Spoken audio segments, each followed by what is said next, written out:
Alright, now for wiring. I have actually got it mounted to where it's got its own spring mounts, so it won't transfer the vibration into the trailer.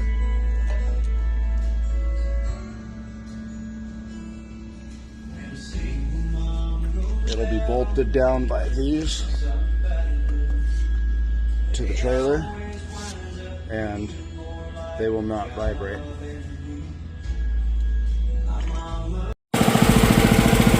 There we are, 12.6 volts, and then I turn on the alternator, 14.5 volts.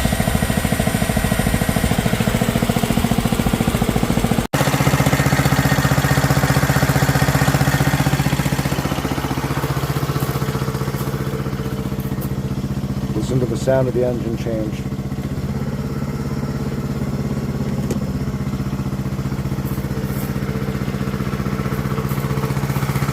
My 12-volt generator is working. Now to replace that with that. To simplify things even further, this is 10,000 watts of power. It can run my AC, microwave, refrigerator, and a welder all at the same time. And it can run off these 6 lithium batteries without an issue. And here I've got 10 charge controllers to go with the 10 solar panels. So all of that works great, but when it's nighttime, I don't have any charge coming from my solar panels, so I can run those batteries dead in a couple of hours if I'm using a lot of shit. But this right here is just a 12-volt generator to keep them charged. This has a 130 amp alternator on it, where if I was running this, I would have to switch from inverter power over to generator power, and then I could turn on the dumb little onboard battery charger that's right here that only puts out 50 amps. So then I'm running this big ass thing to charge the batteries at less than half the charge rate of this little thing.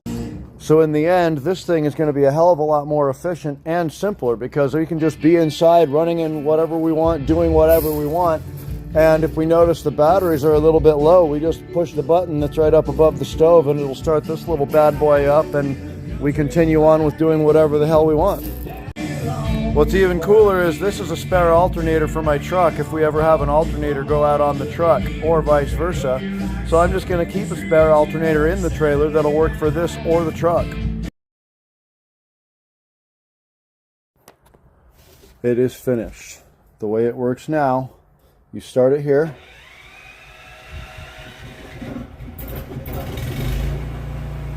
and then you have to flip this on for it to work, and then that light will be on as well. This turns on the fan and the generator part. This just starts and shuts off the motor. So if we shut the motor off, we need to turn this off. So I can turn it off here, or I can start it here, and I can also do the same from inside the RV.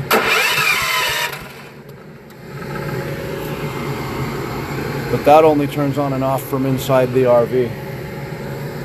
And if I turn this off, it's now disabled inside the RV. It cannot turn back on from inside until I leave this in the run position.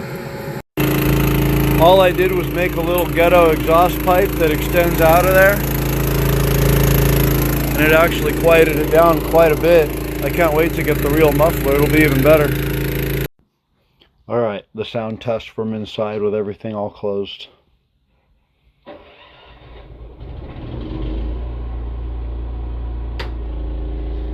That's really not bad at all.